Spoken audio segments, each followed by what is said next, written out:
Jaram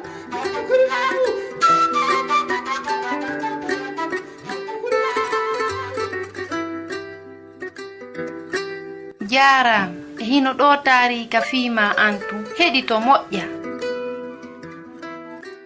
Fiino Isa selliniri maya ɓandujo. Fii Dokke annabi Isa ɗen ɗiɗi. Hiɗa andi no giɗo ma on fewndori? Himo tampi fota. Hino sattani goɗɗo waalagol hara himo ajji jemma e ñalorma fuu hara o tigi immotako. Miɗo aananma. Hiɗen haani addudemo ka annabi Isa. Himo e nde nokkure wiyetende Kafernahum. Himo waawi sellingol ma. Hari ko ɓe weldiɓe tigi, ɓe hawkali weldiɗo maɓɓe maya ɓandujo. Ɓe rondimo e hoore danki, ɓe addimo haa ka annabi Isa. Hari non niɓɓi seeɗa. Suudu ka annabi Isa wonuno e jannude ɗon no heewi yimɓe. Hari jama on no dari kadi ka yeeso baafal. Ko ɗum haɗi si o waawali yawtude baafal ngal. Hari fow no faala heɗagol annabi Isa. Hay gooto wawata yawtirde fii Allah wa makko. Miɗo andi ko waɗe. A yii ɓarngal ñappirɗe ɗen ƴawirɗe hewtiɗnayɗe ɗen ka warñakere. Mi wawata wattade ko miijiɗa ko. Mahin. Ka hoore warñakere moƴƴinirande loopal leydi.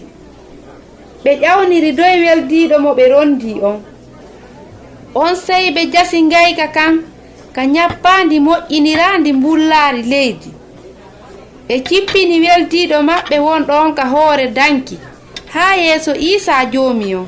Hara o wallitotomo. Annabi Isa tiggiti. O yii weldiɓe ɓen. O faami gonɗinal maɓɓe ngal. Ko ɗum waɗi so wi'i ɗum ɗo maaya ɓandujo. Junubaji maɗi yaafama. Annabi Isa yeɗi mo yaafuye on.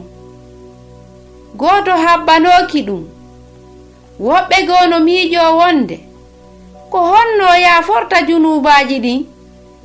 Ko Allah tu waawi yaafanade en. E hara ɓe faamali wondema ko annabi Isa woni ɓiɗɗo Allah o. E himo waawi yaafade junubaji ɗin. Annabi Isa no anduno miijoji maɓɓe ɗin. Ko honɗum miijotoɗon ka nder ɓerɗe mon?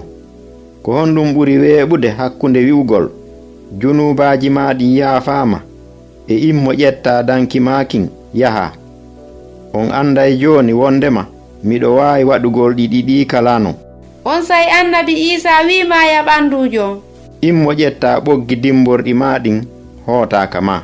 Hay gooto memminaki. On say maya ɓandujo on fuɗɗi yahude. O immi, o ƴetti danki makko kin. O fuɗɗi yahugol. Annabi Isa sellinimo. Fo woni e mantugol Allah fii kawake on. Yimɓe ɓen ngalɗi. Ɓe wi, hari ha hande men yaali sugu ɗum. Goɗɗo hooti ka mum hoore hendagol barki molanaki.